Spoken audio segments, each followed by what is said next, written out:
Okay, so today I'm going to sing Paar Karenge.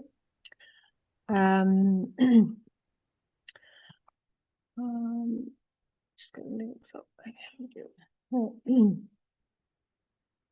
पार करेंगे नैया रे भज कृष्ण कन्हैया, पार करेंगे नैया रे भज कृष्ण कन्हैया, कृष्ण कन्हैया दाऊ जी के भैया, कृष्ण कन्हैया दाऊ जी के भैया, पार करेंगे नैया रे भज कृष्ण कन्हैया, पार करेंगे नैया रे भज कृष्ण कन्हैया, कृष्ण कन्हैया बंसी बजैया, कृष्ण कन्हैया बंसी बजैया, माखना जो रैया रे भज कृष्ण कन्हैया, पार करेंगे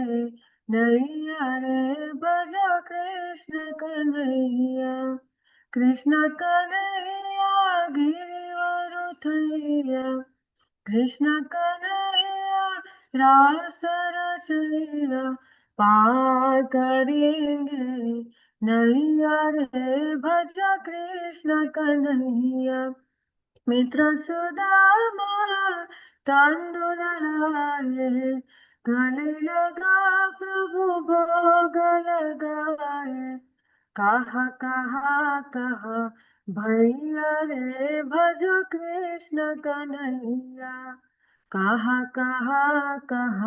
भैया रे भज कृष्ण कन्हैया, पार करेंगे नैया रे भज कृष्ण कन्हैया, अर्जुन का रथ रन में हाका, अर्जुन का रथ रन में हाका, श्यामलिया गिरिधारी बाका, श्यामलिया गिरिधारी बाका, काली नागन धैया रे भज कृष्ण कन्हैया, काली नागन धैया रे भज कृष्ण कन्हैया, पार करेंगे नैया रे भज कृष्ण कन्हैया, द्रुपद सुत जबा दुष्ट न घेरी,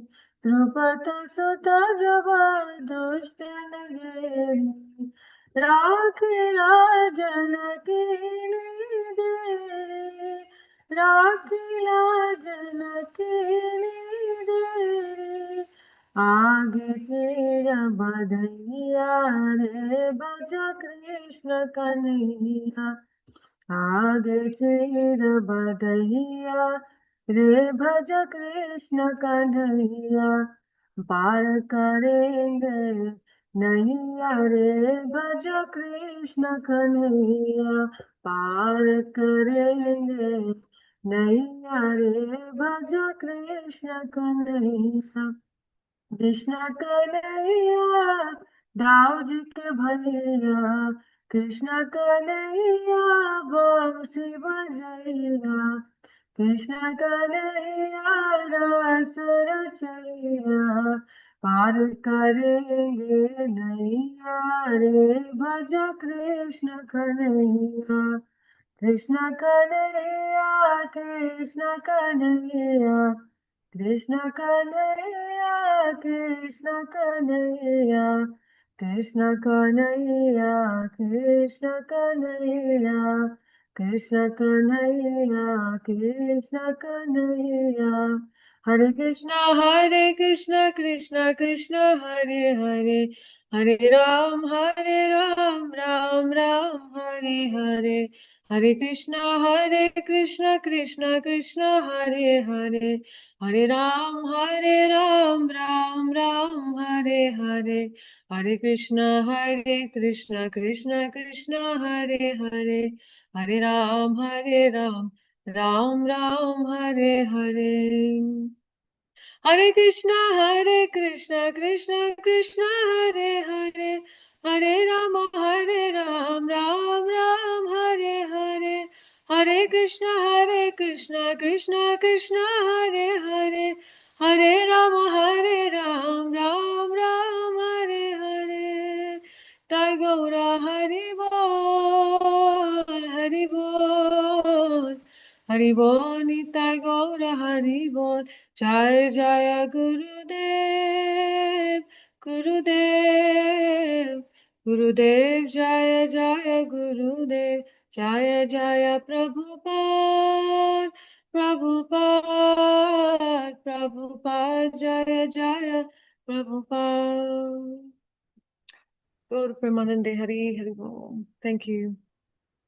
Jai Jai Shri Shri Guru Gauranga Gandharvika Giridhari Shri Shri Radha Vinod Bihari Juki Jai Shri Shri Radha Damodar Shri Shri Radha Madan Mohan Radha Govinda Radha Gopinath Juki Jai Jai Nityalila Bhavishta Om Vishnu Padasta Tatsat Sri Srimad Abhaya Charnaravinda Bhaktivedanta Swami Maharaj Srila Prabhupada Ki Jai Jai Nityalila Bhavishta Om Vishnu Pad Asta Tatsat Sri Srimad Bhaktivedanta Narayan Goswami Maharaj Ki Jai Jai Nityalila Bhavishta Om Vishnu Pad Asta Tatsat Sri Srimad Bhakti Pragyan Kesha Goswami Maharaj Ki Jai Jai Nityalila Bhavishta Om Vishnu Pad Asta Tatsat Sri Srimad Bhakti Siddhanta Saraswati Goswami Prabhupada Ki Jai Mahabhagavad Srila Gaurkishoras Babaji Maharaj Ki Jai Saptam Goswami Srila Sachitananda Bhaktivinoda Thakur Ki Jai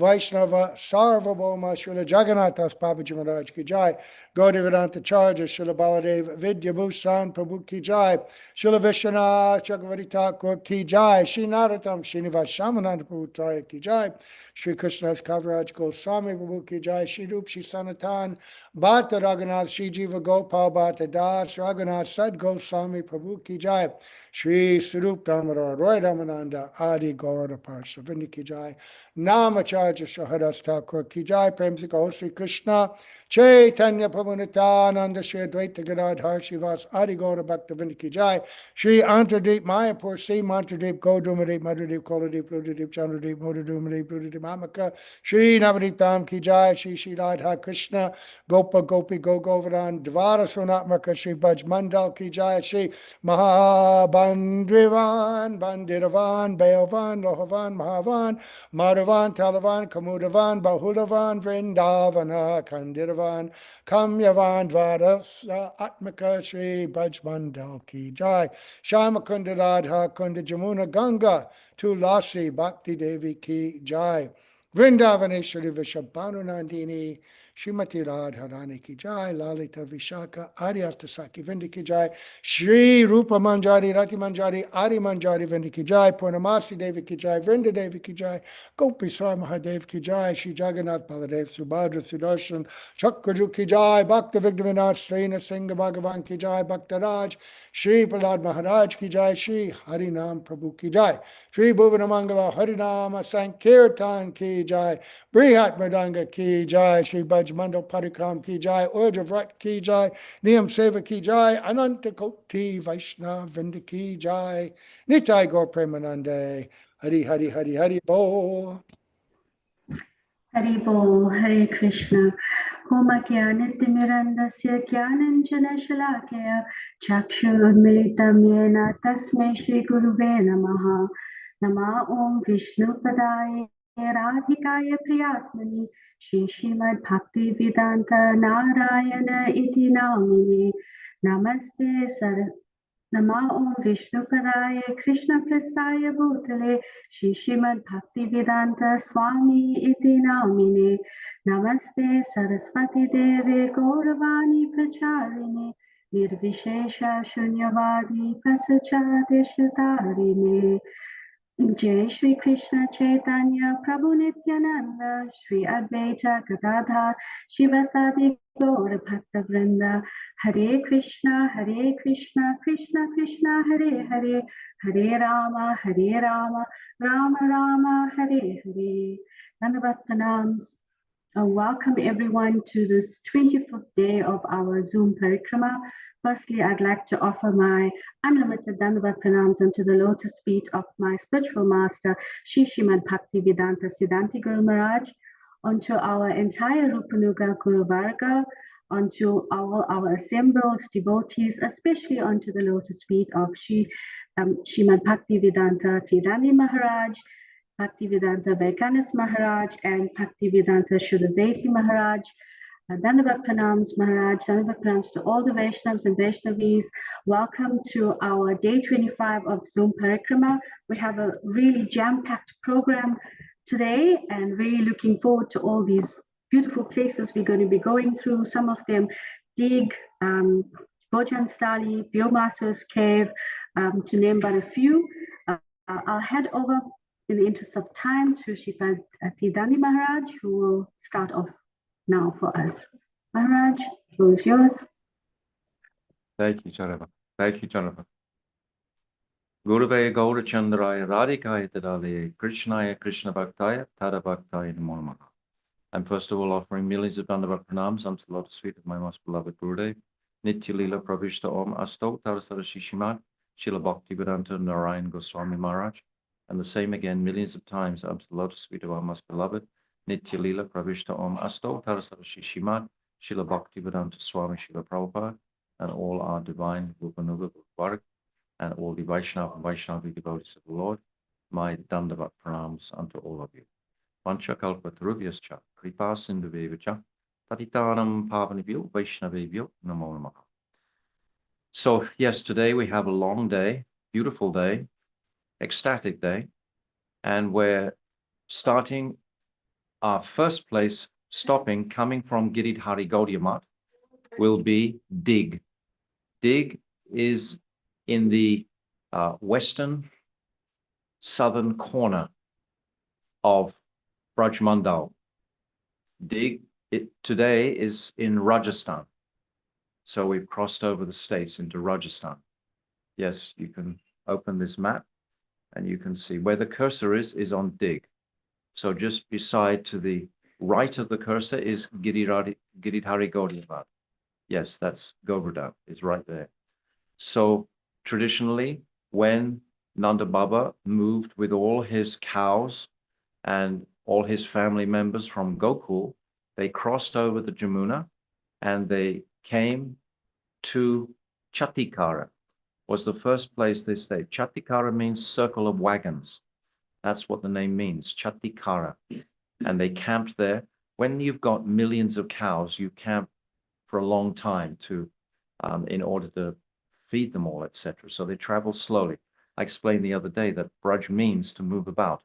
So the whole families were used to moving around. So they stayed in Chatikara for some time, 3-4 months perhaps. And then they began to travel towards Dig. Then they remained in Dig for some time. And in Dig, when we go on our parikrama, we always stop here with my Gurudev and we go to one of his disciples' places here, a house, and they feed the whole parikrama party, thousands of people in their home. They have a large courtyard and spicy sabji and halva, etc. But this township we actually traditionally used to stay in the early days before our temple got built in Giridhari Gaudiya Math. We would stay for at least one night, sometimes 2 nights in Dig. It's filled with very beautiful gardens. And the British couldn't conquer this township. These are Rajasthani traditional strong soldiers, etc. And they got a very large fort there, which is still present today. We can see the remnants of that large fort. So this is Dig. It's a very sacred town traditionally. Lakshman, he stayed in this town. When Satrughna went to stay in Mathura, then Lakshman came and he remained in Dig. And there's a beautiful temple with a deity of Lakshman in this township of Dig that we can see today as we go through. But I would imagine today we're just driving through because we have a long journey. So from Dig, I'm just trying to orientate everybody with where we're going on the map. So if you can see this map clearly, which is our route, then we're going to go up past Badrinath and Kedarnath are here where the arrows are. And we'll hear about that at the end because we're going to come back the same route. This cuts out a lot of the inner traffic, which is quite congested if you drive straight to Varshana or if you drive straight to Nandagaon. There's much traffic, especially in these days of the parikrama. So we take an outside road, so to speak, and we come up and we come to Kamyavan at the top. And Nanda Baba and all his family members, they came to Kamyavan. It's one of the biggest, most beautiful forests. It's considered the fourth forest, although it's one of the biggest forests in Braj and has a tremendous history. And there's many, many beautiful pastimes. Principally, Yashoda Gopi, she is born here in Kamyavan. And actually, there's a road that goes from Kamyavan straight through to Varshana. You can actually cut through. You don't have to go to Nandagaon. You can cut that area out. So Nanda Baba and Rishabhanu Maharaj, they came to Kamyavan and then they circled around, and then both of them settled in their respective ancestral homes of Nandagaon and Varshana. So this is the area, the location we're going to be going today, around Kamyavan, where many amazing pastimes are happening here. So Sripad Vaikanis Maharaj is going to begin to describe those pastimes. Jai. So Janava, you'd like to introduce Sripad Vaikanis Maharaj? Thank you, Maharaj.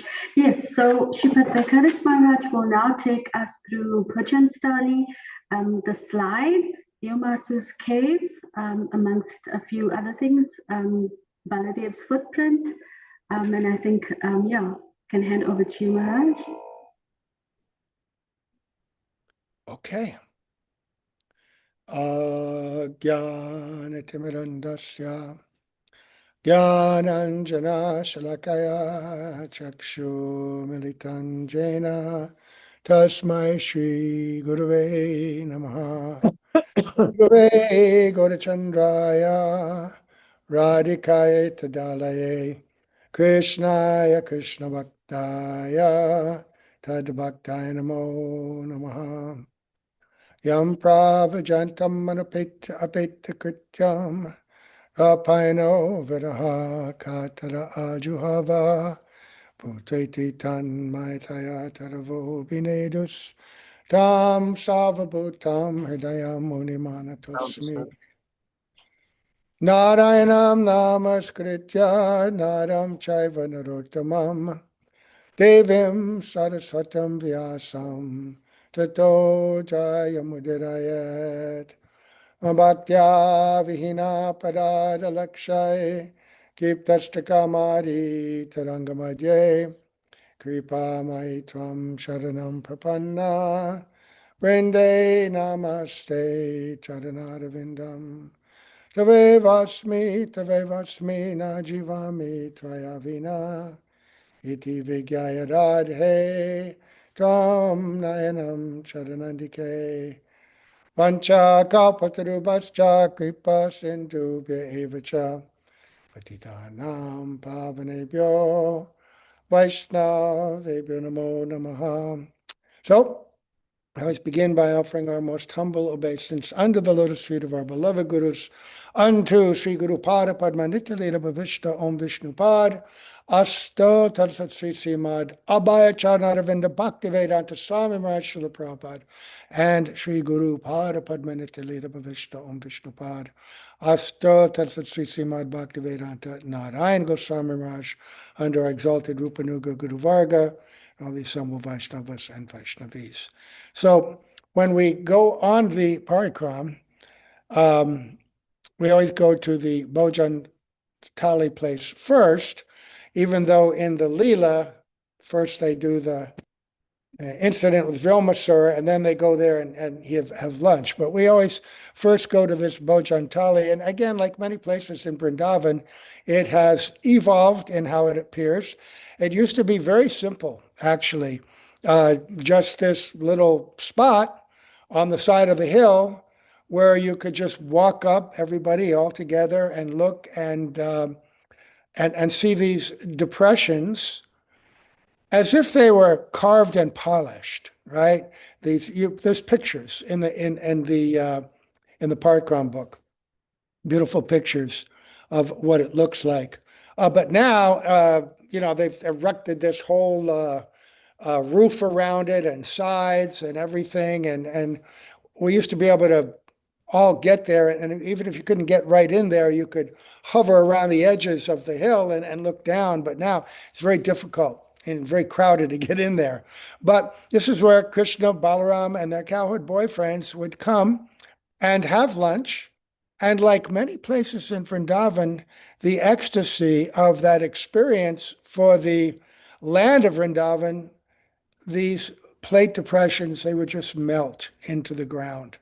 And they're there to this day, just like you can see it. It's actually very smooth and very shiny. And then just the hill goes down a bit, and then at the bottom of the hill, there's a little kunda. It used to be a bigger lake, and they could go there and sport and wash and bathe and do that. We would go from that point. I don't know which direction it would be, north, south, but it's towards Vyomasura's cave to a larger clearing. And that's where we would have our breakfast, and everybody would bring something, right? When we go to Bhojana-thali, we were instructed everybody should bring something because we couldn't easily bring breakfast, khichdi or whatever to that place. It's not as accessible.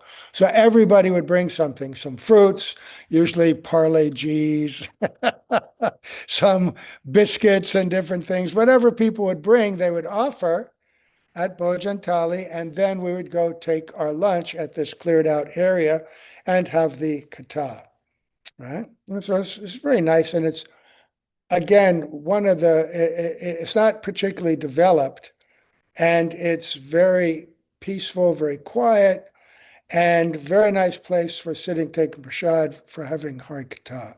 This is not exactly the place, but that's quite nearby. So then we would walk through some fields towards Vyomasura's cave, right?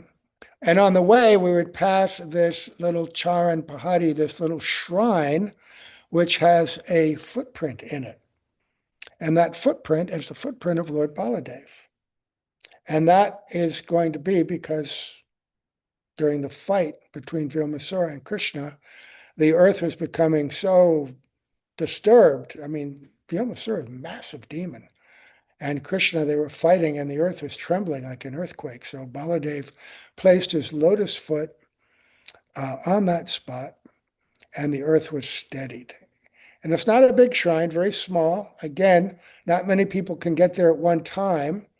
This is the entrance to, this is how we go to Vyomasura. Now, that's a little misleading. That picture makes it look a lot, it's pretty steep, but not like that. You can see the wires there and all. Anyway, so this Vyomasura pastime is towards the end in the Srimad Bhagavatam, but just before Krishna is going to Mathura. Narad Muni appears to him and tells him, all right, now it's time. You've got other pastimes to perform. Oh, that's the footprint. You can't see it so well. It's quite clear, actually. I've seen these pastimes. I'm seeing now you're going to go to Mathura, and then he lists different kinds of pastimes. You're going to go to Dwarka, and he lists those pastimes. And he tells Krishna that now you have to deliver the earth from the burden of the demons. This is one of the reasons you've come, right? And there's going to be a great war, you're going to, destroy so many demons and that. And he tells him that. He tells him all the things that are going to happen.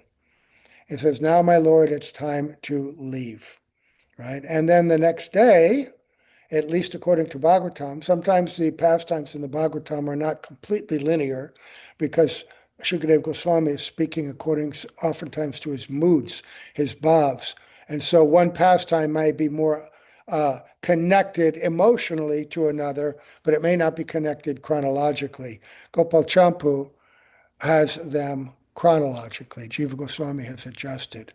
But just near the end, this is one of the very last pastimes. And so Vyomasura, he was the son of Mayadanava, powerful, powerful demon who has a long history, right? He was involved with Shukracharya and helping him and Bali in the fight against Lord Indra. He had great mystic powers, and he's also the one that constructed Indraprastha for the Pandavas, because when Agni wanted to burn the forest, the large Indraprastha forest, was that the name of the forest? Khandava forest. I think it's called, not Khandava. What was it called? Anyway. Khandava forest, yes. Khandava Okay. forest. Okay. So it was a big forest full of animals and all kinds of things, but Agni wanted it, but he said, Indra protects that forest. And so he made an arrangement with Arjuna that, if you keep Indra from pouring his rains on this forest, then I can burn it. So he said, well, I need a good bow and a special arrow. So that's how he got the Gandiva bow, right? From Agni. And I think the chariot at the same time, but in any case, the bow. And so they thwarted Indra's attempt. He made an entire canopy of arrows. But Maya, Danava, was in the forest and he wanted to escape. And so he took shelter of Krishna and Arjuna. And to pay Arjuna back, he built the Indraprastha palace for Yudhishthira. But his son was Vyomasura, and Vyomasura inherited a lot of those same mystic powers. And he could change his shape at will, very strong, very fearsome. And so Kamsa, desperate, finally came to him in the list of demons he was sending to kill Krishna.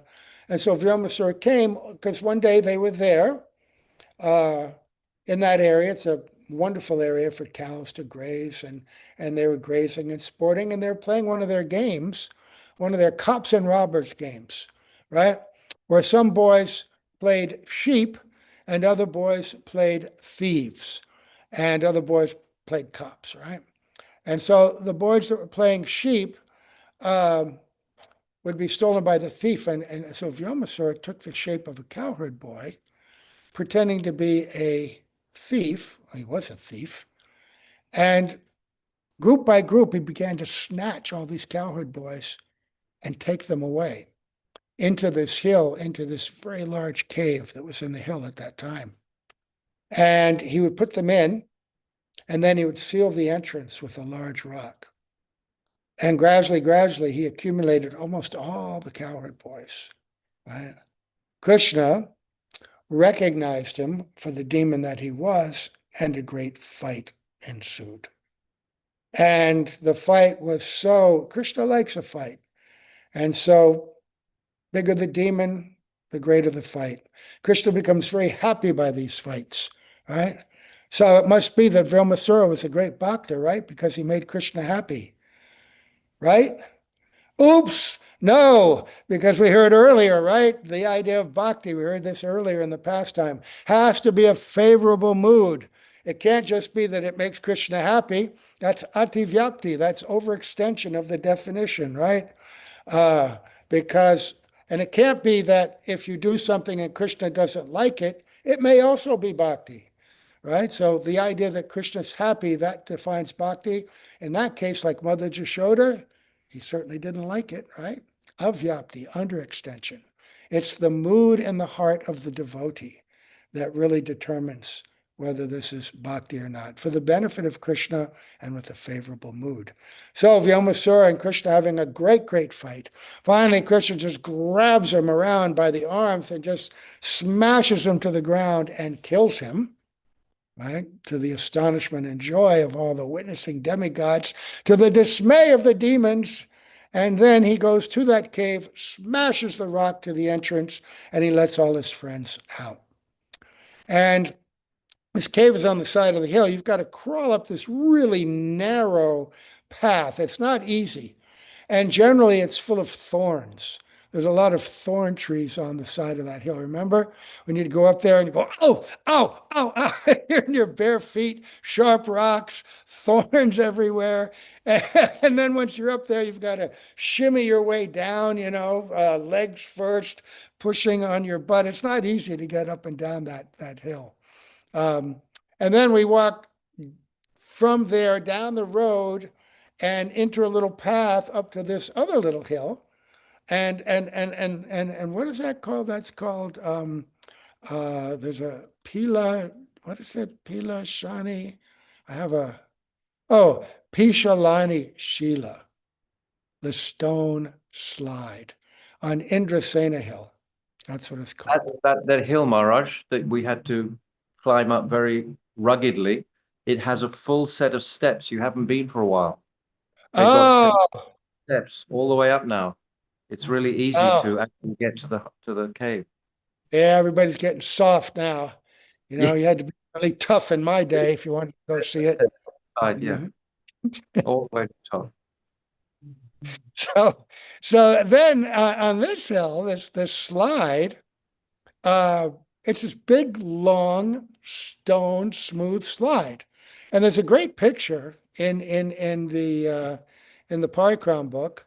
If we could pull that up, and we all go there, and everybody works their way up the side of the hill through a lot of the local villagers there. They have cow patties that they stack up in big stacks. They've got the little huts there. It's definitely a little village, and you get to the top, and it's very smooth, and you can lean back and just slide down. There it is. There it is. There's another picture of devotees doing it. This guy standing up on the right, that's old Jai Gopal from America. I recognize him, and you may, I think that's Krishna Das. Yeah, that's definitely Krishna Das, recognize his vest, right? Sliding down, and many devotees, you might recognize their faces. Everybody have such a good time there, sliding down, running up, sliding again. Very happy place. And Krishna would do it, the cowherd boys would do it, the gopis would do it. Just a wonderful, wonderful spot. And when you go there, that joyous mood, it still infects the atmosphere there. It's very easy to capture the happy mood of playing.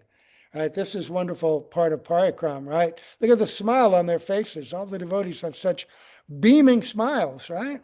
And in some small way, we're capturing a shadow of the joy and the pastime places in Vrindavan. So those are the little places that I'm talking about today. We'll leave some more time for others because there are some beautiful places. We'll hear about Kamyavan. I know Chaitanya Maharaj has some really special stories to tell there. You're going to do Vrinda-devi, right? I've heard his katha on that, some really nice stories. So I'll just stop here, offer my obeisance to everyone. Thank you for allowing me to recall these joyous times, happy, happy times in this part of Vrindavan. And now we will move on. Jai, Gaur Premanande, Hari Bol. Thank you, Maharaj.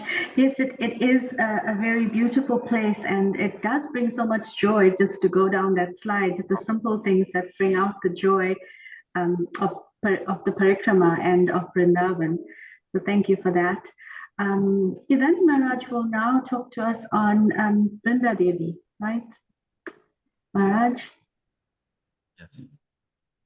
Jai Srila Gurudev, Jai Srila Prabhupada, Jai Shri Guru and Garanga. All glories to the Vaishnavas. All glories to Kamyavan. So yes, very beautiful pastimes that Sripad Bhaktivedanta by Kamesvara Maharaj has described. It's filled with pastime locations around this area. It's a big area. It's a large, busy township today. It's right in Rajasthan. And this is as I said previously, the birthplace of Mother Yashoda. So after Krishna's left this world, Rajanava, he installed many deities in Vrindavan, in Braj. And then Aurangzeb, he came very maliciously and was breaking those temples. So the Vaishnavas at the time, they understood they have to move the deities. So there was Radha Govinda, Radha Damodar, Radha Gopinath, Radha Madhav. And what's the one in Karoli? Madan Mohan, yes. Radha Madan Mohan. So all these deities were placed on wagons and they were very carefully transported out of Vrindavan township. And they all came here to Radha-kund, first of all, and they stayed here for a few nights in Radha-kund. So today we have the Pratibhu deities of those same original deities installed here in Radha-kund. We have Gopinath, we have Radha Govinda, we have Madan Mohan here in Radha-kund. And then they were taken further from Radha-kund to the outer precincts of Braj, which is Kamyavan. And then they were brought here. But, and all the deities were planned to take into Jaipur, the heart of Rajasthan, where their fortresses. If you go to Jaipur, you come in between a mountain range. It's naturally fortified. And the Rajasthani people are the most famous soldiers in all of India. So they would give very much protection. Actually, today, Jaipur is called New Vrindavan because Govinda is there, Madan Mohan is there, Radha Damodar is there, Radha Madhav is there, Gopinath is there. All these beautiful deities are there. Actually, Gupta Vrindavan, yes, it can be Gupta. They call it New Vrindavan. Yeah, because Gupta Vrindavan is really usually termed for Goradam. Navadvip is how we refer to that. So yes, Vrindavan. But when all the deities were being taken out, they came to take out Vrinda-devi. Vrinda-devi has her traditional home just a couple of miles north of Nandagaon. That's where she has her traditional home. Vrinda-devi, she has husband, etc., and her home place is there. She's actually like a forest demigoddess, and she has many varnas, or like goddesses that work for her. Actually, Nanda Baba and the other residents of Braj practically never have darshan of Vrinda-devi directly. They don't see her regularly at all. She's in the forests. They see Punamasi. So we understand that Punamasi and Vrinda-devi are two expansions of the same tattva, which is Yogamaya. Yogamaya is represented by Punamasi as the older ascetic, the tapasvi, who will interrelate with all the residents of Braj in making so many different remarkable arrangements for Krishna's pleasure and the pleasure of the Brijbasis. And Vrinda-devi, she resides in the forest principally, and she arranges for all the nocturnal pastimes, the Ras Leela, etc. Vrinda-devi becomes the audience for the Ras Leela, not Punamasi. Punamasi is in an elderly body, so it's not so comfortable for Punamasi to be present, but Vrinda-devi, she represents this. So these two personalities representing the same tattva of Yogamaya. So when they came to shift the deity, the original deity of Vrinda-devi out of Vrindavan to protect her, they brought to Kamyavan here, and she refused to leave, which means she became so heavy. She became so heavy that not even elephants could actually lift her onto the cart. And immediately the Brahmins understood, we can't move Vrinda-devi, she has to remain here. So this was the indication. So Vrinda-devi herself remained in Kamyavan. The other deities were housed for a few nights in this township of Kamyavan. So their Pratibhu deities are there today. Today, actually next to Vrinda-devi is Radha Govinda. This is Vrinda-devi herself. If we look at this deity of Vrinda-devi, she's always covered all around the sides, and all you can see is her face. And I used to know this lady, perhaps many of you will know her. Her name is Jagatarini, the wife of Burijan. She had service to clean and decorate this takoji in the past. And she described to us, this is a Durga, a Murti. She's sitting on a tiger and she has 8 arms and all her weapons and everything. Durga Ma is an expansion of Yogamaya. So this is in the form of Vrinda-devi. So underneath all those cloths is a Murti of Durga Ma, but we just see her face. And everyone is using their imagination to think of all sorts of other forms underneath the cloth, but actually it's just a Murti of Durga Ma underneath the cloth. That is Vrinda-devi. We worship her. She is Vrinda-devi. And Vrinda-devi has her manifestation or aspect as Mahamaya in this world, as Durga Ma. And Yogamaya also is infused within the same personality.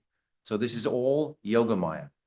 And there's no doubt that when the devotees go there, if they come with their list of requirements, their list of whatever it is their desires are, that Vrinda-devi will very easily fulfill all your material, spiritual, all of your desires. Vrinda-devi is there. So we come and we take darshan today in Kamyavan of Vrinda-devi, most special Thakurji. And next to her is Radha Govinda, is right next to her. Radha Govinda is right there. And then on the other side, in the third altar, is Jagannath. So these are very, very beautiful deities to appreciate. My Gurudev came one time to Vrinda-kunda. This is the original Vrinda-kunda near Nandagaon, where Vrinda-devi has her traditional home. And in this place of Vrinda-kunda, he described how daily, because just behind Vrinda-devi's house, or Vrinda-kunda, it's a big, big kund, and then Vrinda-devi lived there. Just behind there is a place called Gupta-kund. Gupta means secret kund. So that pastime we heard when we went to Seva-kunj, I described that. But this is where the daily yog pit, the first yog pit of the day, takes place in Gupta-kund, where Dhanista Sakhi, she brings Krishna down a secret pathway and into this place of Gupta-kund. And all the other Sakhis manifest their spiritual forms, their apricot forms, and they all perform a beautiful meeting ceremony, the yog pit. It's the first yog pit of the day. The second is in Radha-kund, and the third is in Seva-kunj. These 3 meeting places, grand meeting places. Yog pit is the grand meeting place where they demonstrate their affection and attraction for the celestial couple, Radha and Krishna, the divine couple there. So straight after this beautiful meeting takes place, then sometimes Krishna comes into the cottage of Vrinda-devi, and Purnamasi often comes into that cottage of Vrinda-devi, and they hear what are the pastimes that are going to manifest in the day. This is how my Gurudev has described it. So Vrinda-devi, she is the presiding deity of all the seasons.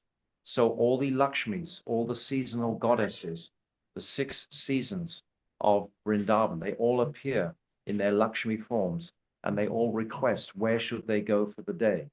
So Vrinda-devi, sometimes in consultation with Purnamasi, sometimes just by her own understanding, she directs the summer season, for example, to go in Radha-kund, the winter season perhaps to go in Kamyavan, and the spring season perhaps to go in Bahulavan. And all the seasons are nominated there, particularly according to the pastimes that Krishna is going to perform today. And when they know which demon is coming on the trail, then the whole pathway is going to be made beautiful by Vrinda-devi's command.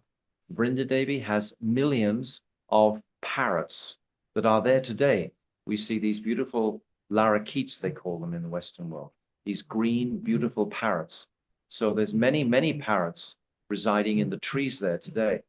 And Vrinda-devi has planted every single blade of grass and bush within the forests of Vrindavan. She is the presiding demigod of all the forests, all the trees and the creepers. At her command, they blossom. when Radha and Krishna are strolling through the forests for their pastimes, which they do regularly. For example, they'll come from Bahulavan in a spring forest, and they'll come into Kamyavan, which is like a winterish forest. And there'll be a couple of gopis standing there with beautiful stitched leaf jackets for them. And they'll come into a winter wonderland, and all those winter blossoms will begin to manifest there.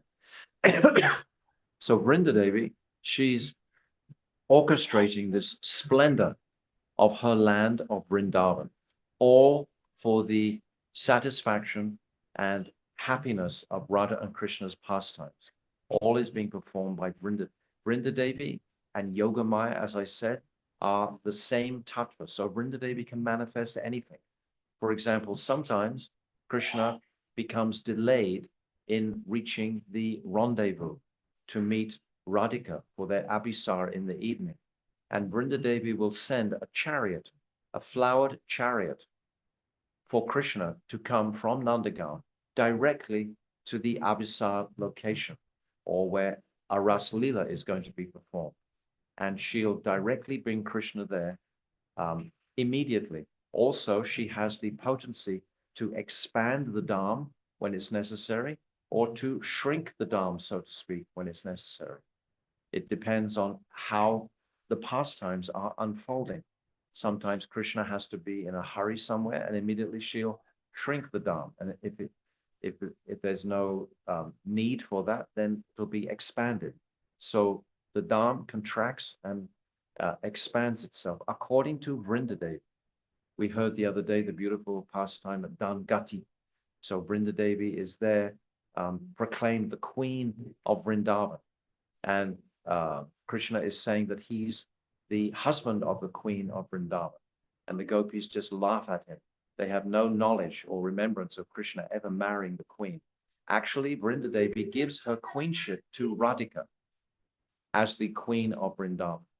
But we should understand another very important point about Vrinda-devi, that there's never a time, never a single moment when Radha and Krishna can meet without the arrangement of Vrinda-devi, without the authority, so to speak, of Yogamaya. It's always Yogamaya who is arranging for this meeting between Radha and Krishna.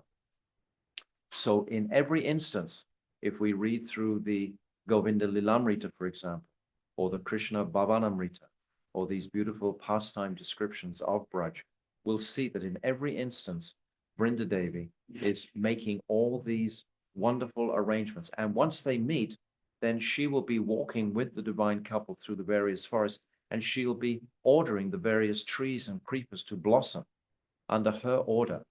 Madhu Mangal is always so astonished at the potency that Vrinda-devi exhibits by just ordering these various blossoms to manifest their splendorous beauty and fragrances. So all of this, initially at the first part of the day, after the meeting in Gupta-kund, this is all arranged with Punamasi, Vrinda-devi, and sometimes Krishna's there and sometimes he's not there. But they will be planning all of the daily pastimes.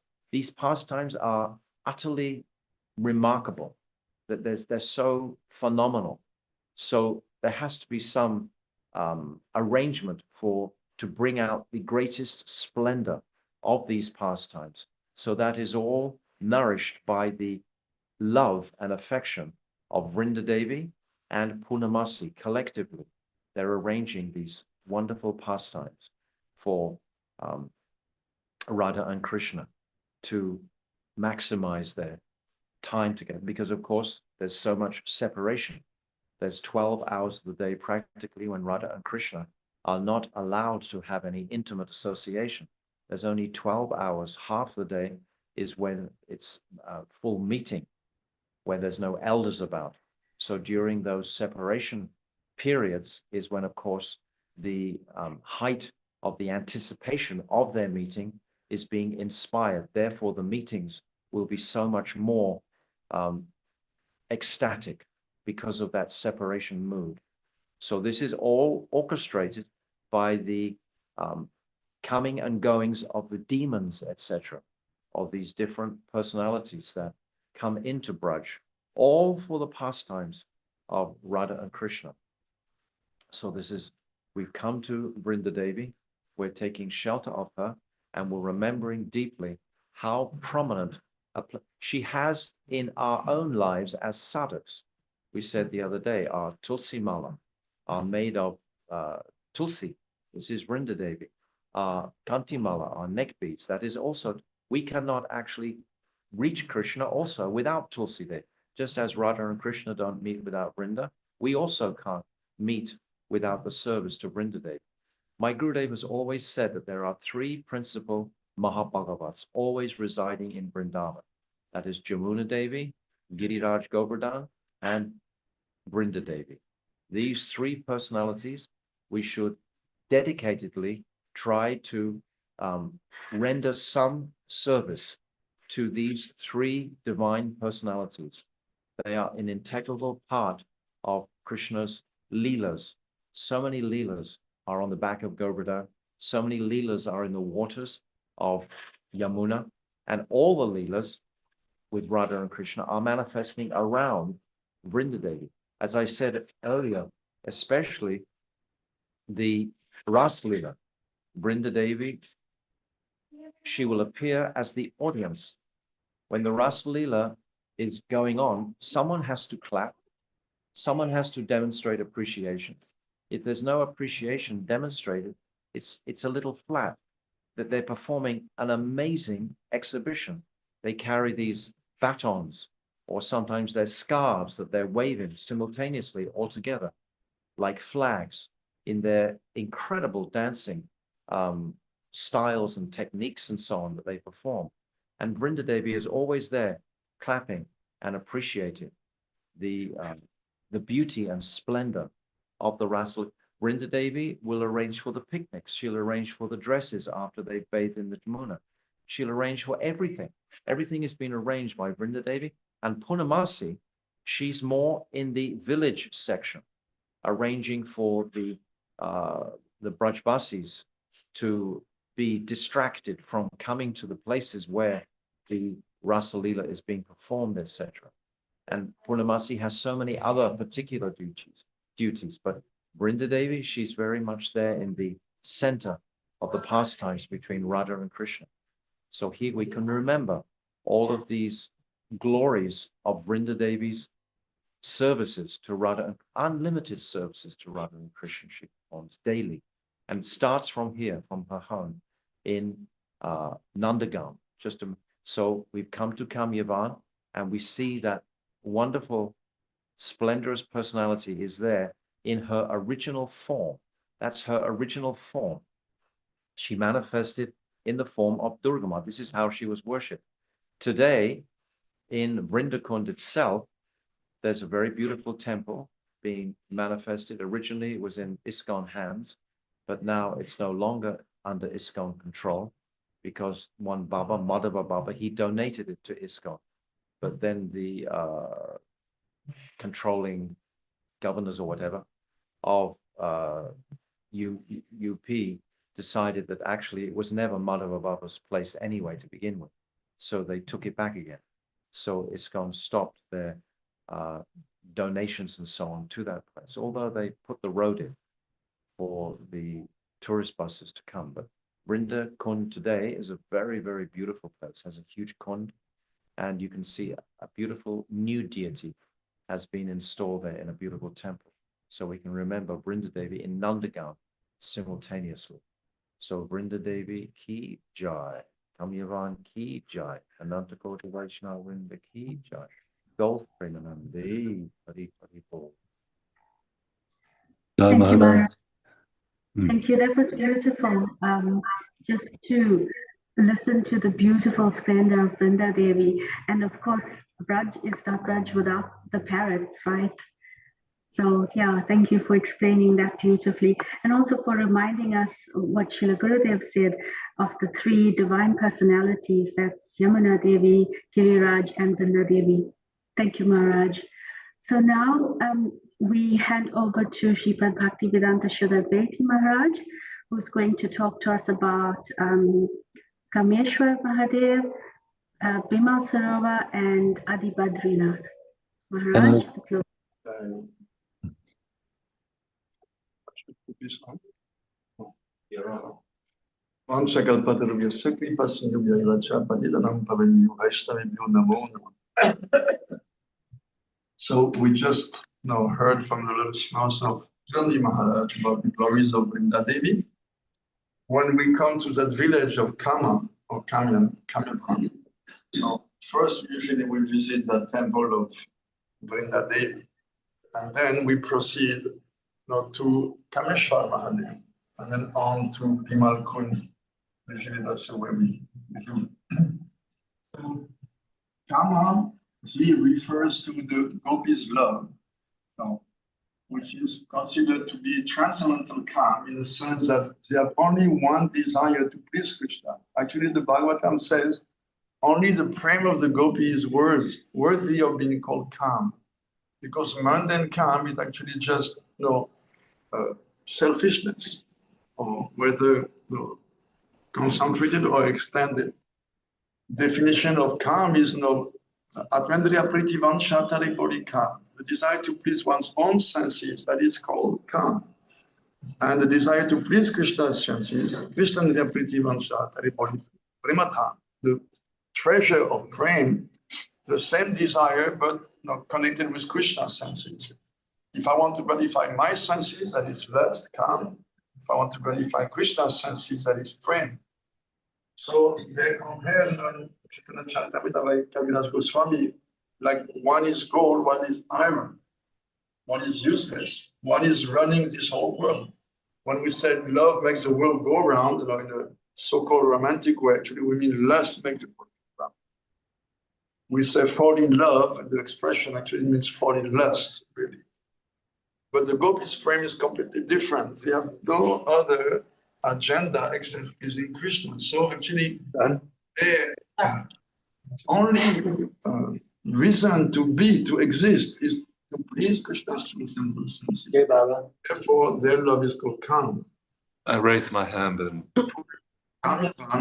was it to speak, but I don't know. That the gopis were praying to fulfill Krishna's desire. Usually people come to Lord Shiva because of material desire, because he's Ashutosh. He's very easily pleased. You do some little tapasya, he's so amazingly, merciful. There's even a story of one thief wanting to steal a big brass bell above the Shiva Linga. But there was no way to go to the bell except to step on the Shiva Linga. So he stepped on the Shiva Lingam to steal the bell. And Lord Shiva was thinking, oh, he has done big austerity. And he blessed him. And there's all this. You just bring a little, kumkum and some, bell leaves and do a little puja and whatever you want. But he has also another role for us. We worship him as, Gopeshwar Mahadeva. He who takes the gopis as his Ishta, as his master. Usually there's a name of Shiva with something, so we say, oh, he's the master of. But in the case of the gopis, he's not the master of the gopis, he accepts the gopis as his master. And I think all of you know that story of Rameshwar Mahadeva in South India, when there was a quarrel between different Brahmins, that Rameshwar was installed by Lord Ram, the deity of Shiva, before or after the defeat of Ravan. When they're building the bridge. Yeah, when they were building the bridge, he installed a Shiva Lingam, and it's called Rameshwar. So some Brahmin would say, yes, this means that Lord Shiva is higher than Ram, because Ram installed him and worshipped him, so he must be higher. And of course, the Vaishnavas were saying, no, this is not what it means. And then the demigods, when the debate became so hot, so heated, that some demigods started to say, no, actually, there's no difference between Hari and Hara, Shiva and the Lord, and Lord Vishnu. At that time, the deity of Shiva came out and he said, both of you, men and demigods, are ignorant. This is not my tattva. I'm not different from Vishnu. Well, no, I'm not different from Vishnu.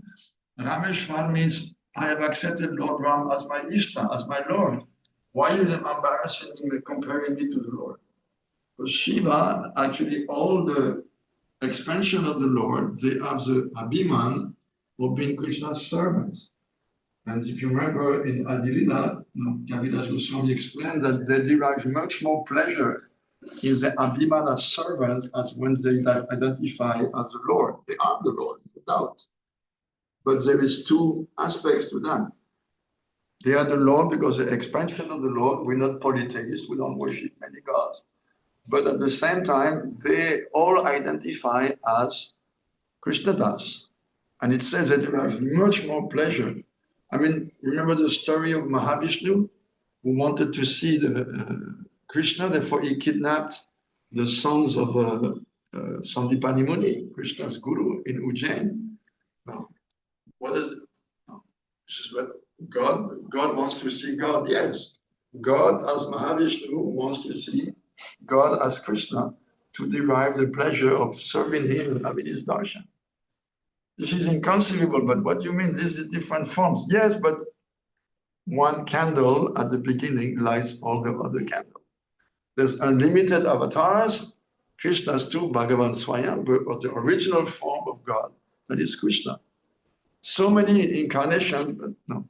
And Lord Shiva himself, now this is another tattva which is quite subtle, because there is Sadashiva. Oh, Maharaj, Trinadi Maharaj explained it so beautifully the other day, this whole Shiva tattva. Because we have Sadashiva, we have Lord Shiva, Shambhu, and then we have the Rudras. It's like three different forms of Shiva. Four. Gopeshwar. Oh, Gopeshwar, but that's, yeah.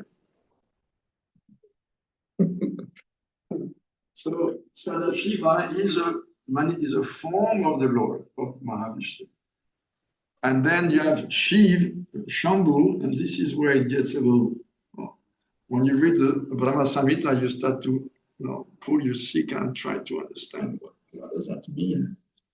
The example is given that milk, once some ingredient is added, like yogurt or tamarind, and it will turn into yogurt. So milk can become yogurt, but you cannot reverse back yogurt to milk. So from Sadashiva comes Shambhu, but you cannot go back to Sadashiva. And what is that ingredient? And then the Bhakti gives a portion of the tamasic element of Maya, the minutest portion of Jiva Shakti, and then a tiny semblance of Swarup Shakti in the form of a mixture of Samvit and Ladini, which usually is the definition of Bhakti. This is the ingredient which is transforming, quote unquote, Sadashiva into Shambhu. And Shambhu is carrying the glance of Mahavishnu when he's looking at Maya, carrying that glance and uniting with Devi, Prakriti. That's why they worship the Shiva Lingam, not the form, but the union of the female principle and male principle, that is Shiva Lingam within the yoni, which is very difficult tattva to understand. Of course, in the Shiva Puranas, they will tell you that Shiva is the Lord and Vishnu is not the Lord. I mean, if you read Shiva Purana, you'll be very shocked. There's some stories. We don't want to use that, please. But if I may mention, and you're going to chastise me for that, Lord Nishingadev had killed Hiranyakashipu, right? And he was still roaring. So they say in Shiva Purana, Lord Shiva sent one of his servants to tell Nishingadev to cool it down, to quiet down. But Nishingadev wouldn't. So he went back to Shiva, so they killed him. So Virabhadra in Shiva Purana went, killed Nishingadev, took his skin and brought it back to Shiva, and Shiva is sitting on that. But because they are in tamas, they cannot accept the Lord as being the Lord. So, but to put them on the path, get to keep the loonies on the path, then they present in the Shiva Purana that he is the Lord, because then they develop faith and they will follow. And because it's a Vedic process, gradually, we don't know many lives, they'll come to the proper understanding. So that's why Vyasadeva made Puranas in different, 6 in goodness, 6 in passion, 6 in tamas. And when you read those in tamas, you say, what? Like the Shiva Lingam, they said that suddenly Brahma and Vishnu were talking, and they were speaking about the Ishvara Tattva. What is who is the Lord really? And suddenly a huge column manifested before them. And it looked like there was no top and no bottom. So they said Brahma went down, Shiva, Vishnu went up, and they could never find the end of it. It's like endless, as far as down as you can go, as far up as you can go. And then Shiva appeared before them and said, this is my power. And they all worship Shiva. So when you read this as a Shiva, you think, oh, yes, okay, so my Shiva is my Lord and I should worship him. And you develop faith. Just like Bhaktivinoda has given so many wonderful descriptions about the holiness, so we develop faith. And Mahaprabhu in the first verse of Shikshastakam developed so many good arguments where we should chant, the 7 good effects of the chanting. So to advertise something to give faith, this is the process. Vyasadeva is not at fault. You could say, how could he describe such a thing? Just to give faith to people who have no adhikar to worship higher. One time even Prabhupada was asked, between a Christian worshiping Jesus and God and someone worshiping Goddess Kali and sacrificing a goat, who is superior? And Prabhupada said, the Kali worshippers. What? But so they worship God. Yes, but this outside of Vedic culture. The Kali worshipper follows a bona fide path given in the Vedas, sacrificing a goat once a month. He believes in reincarnation. He develops faith in the mantras, in the sages, in the Brahmins, in the scriptures. And because he's following a bona fide path, he will get elevated. Where the other is following some concocted path, change over centuries of speculation and superstition. So when we go to Lord Shiva, we pray to him. What do we pray? What is the only prayer that we've been taught by Gurudev? Only one thing. Just like when we go to Giriraj Maharaj. We can ask so many things. You see towards the end of Giriraj, when he starts to go down next to Apsara-kunda and Vimala-kunda, we were yesterday. People put stones, asking to, not like we pray, oh, no. Oh, Giriraj, give me a place next to your lotus feet. No, give me a house. And how many stories? So you put different, you want a 2-story house, you put 2 stones. You want a 3-story or 4-story house. They come to Giriraj asking material blessings. But Gurudev Srila Narayana Maharaj told us, ask only one boon, nothing less than Radha Dasya. Only service to Srimati Radhika. We don't want anything else. And he taught us so rigorously. Srila Maharaj, maybe you remember, Gurudev said, if Krishna tells you, okay, I'm very pleased with you, you can come to Vrindavan. No, you can become a cow in Vrindavan. What do you say? No, thank you. What do you want to be? No, you want to be my friend? Okay, you can be my friend. No, thank you. Oh, you want to be like one of my mothers or fathers? Not exactly. Oh, you want to worship me in Madhurya Ras? Yes. And in Madhurya Ras, okay, you can be one, thank you. No. What you want? If I can be the servant of your most beloved life after life, that is the only thing I want. And Gurudev also told us when we pray to Krishna, so many names. Hey Krishna, Karuna Sindhu, yes, Dinabandhu, Jagatpati, Gopesha, Gopika, Radhakanta. Krishna will put his hand in front of you. What you speak? Don't speak those things in public. This is too confidential. Our Gurudev introduced us in the heart of Gaudiya Vaishnavism, the core, the wealth of our Acharya, which is that unique desire, one-pointed, only serve Srimati Radhika. And we always pray, please give me devotion to Radha Krishna with a leaning towards Radhika.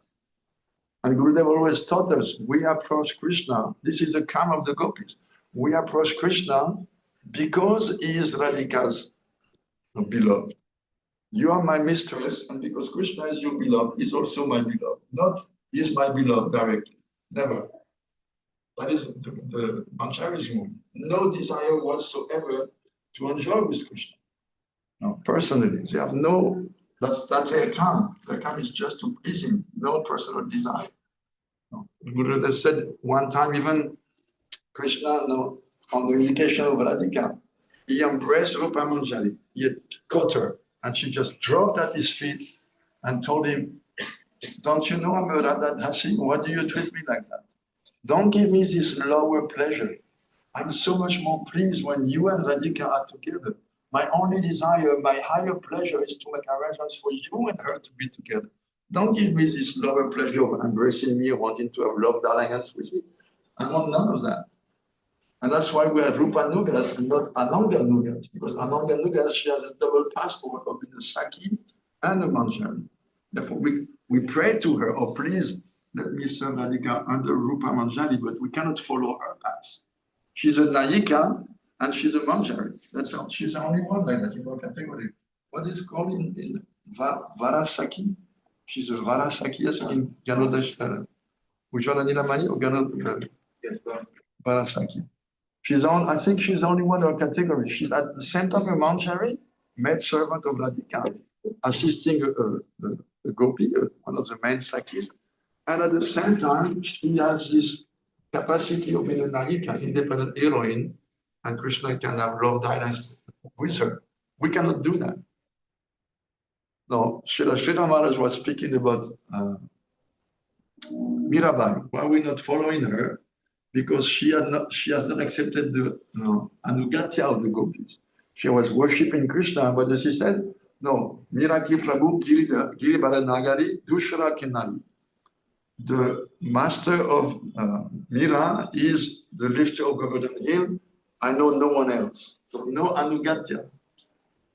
And therefore, no, we cannot follow her example. And what happened to her? Because she did not accept the Guru, and she did not accept the anugatya of the gopis, she became a servant of the queens of Dwarka. Srila Gurudev told us as jivas, we can never achieve more than Manjari. We cannot become Saki, we can become servant of Saki.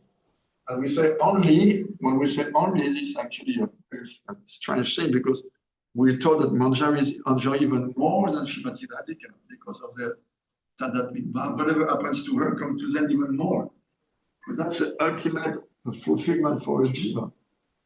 But no, Gurudev told us, if you want to be directly a Saki of Krishna, you will not get that. I think in the Bhagavad Chandrika, Gurudev has a discussion about that. So if you do that, you end up in Dwarka as a maid servant, sweeping the courtyard of one of the queens of Dwarka. Is that what you did bhajan all your life? Not to. I want to be with Krishna, and you end up sweeping the courtyard of the Mahishis, one of the 16,108 queens of Krishna in Dwarka. And Srila Maharaj said that she merged into Dwarkadish. Means that's what she achieved.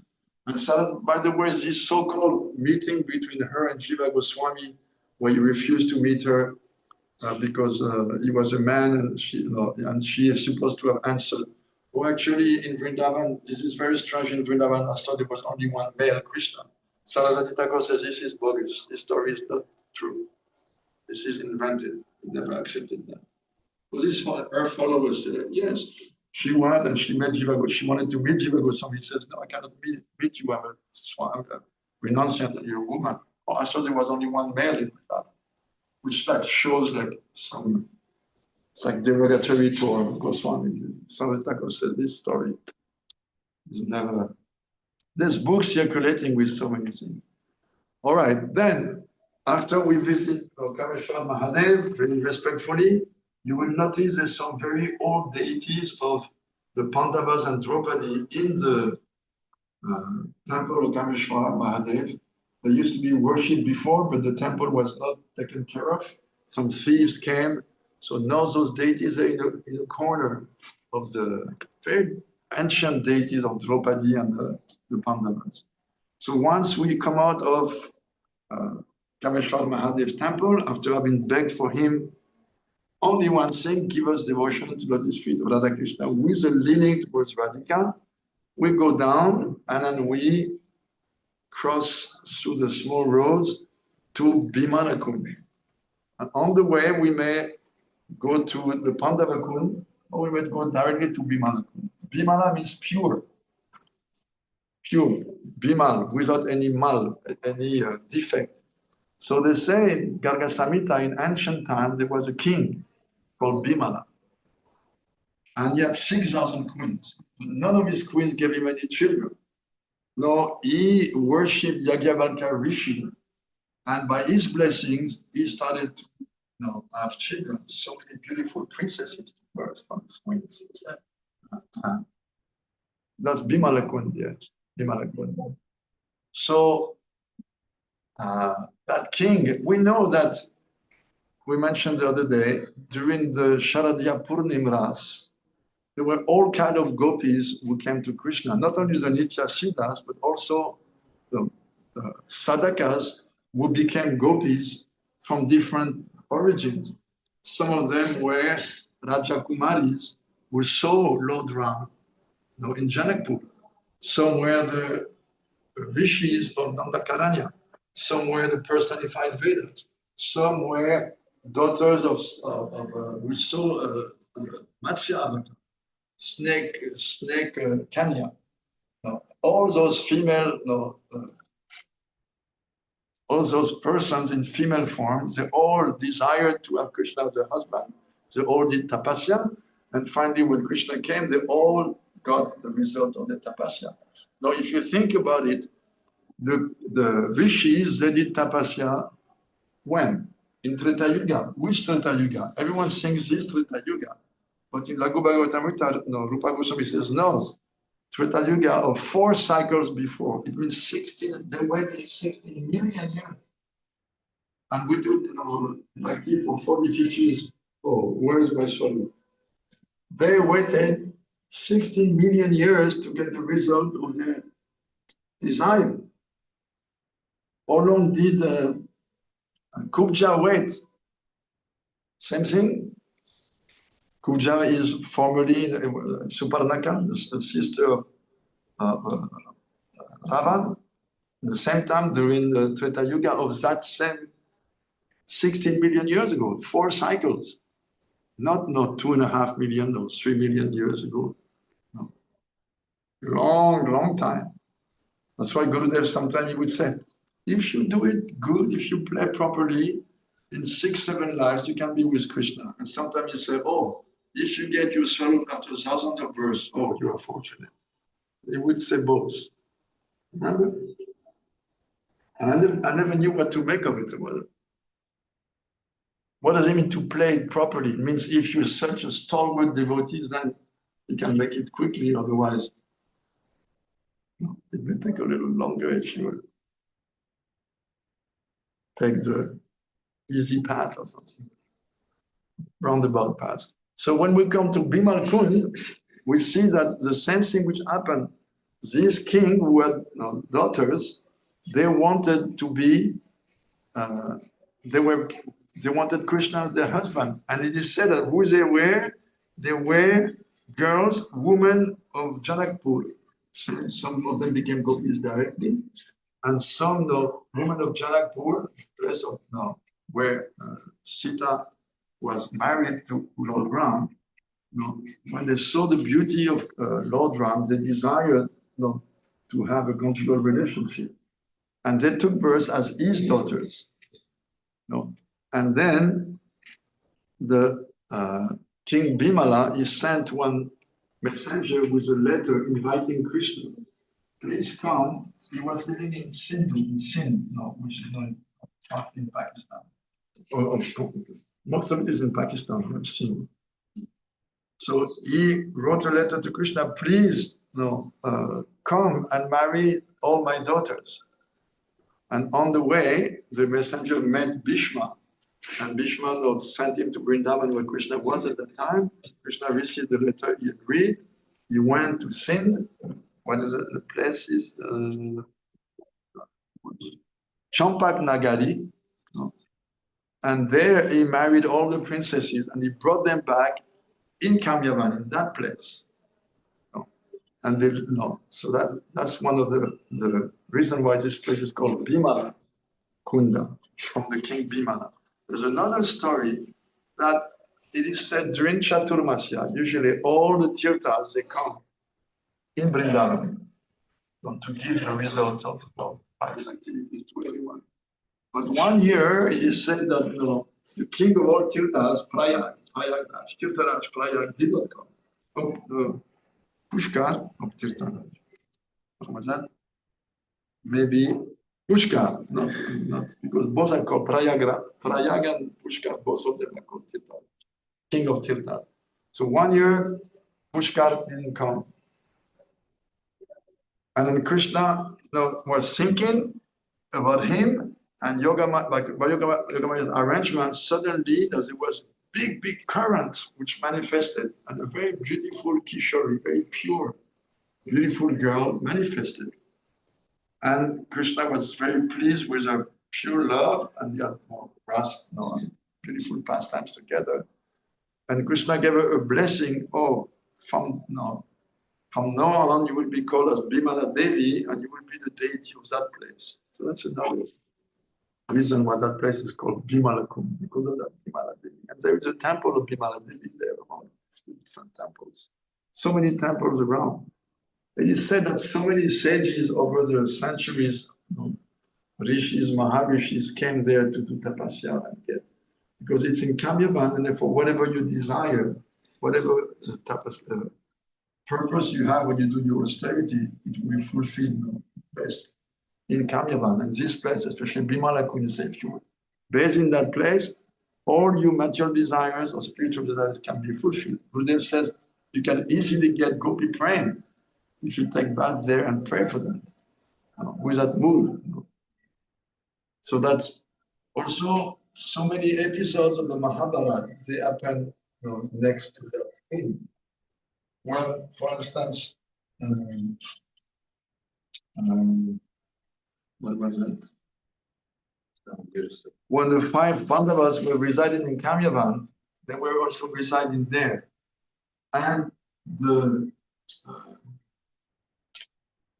Duryodhana always wanted to put the Pandavas in trouble. So one time he prayed to Durvasa.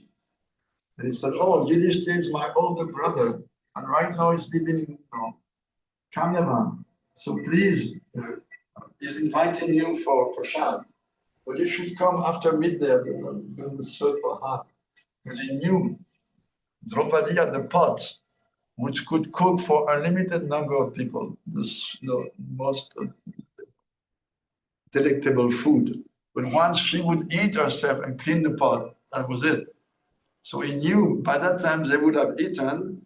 Durvasa will come with 60,000 disciples, and because he has a hot temper, if he's invited but there's no food, probably he curse the Pandavas. Very good, we get rid of them easily. So he did like that, and they came, and Durvasa Rishi said, I'm going to take bath in Vimala-kunda.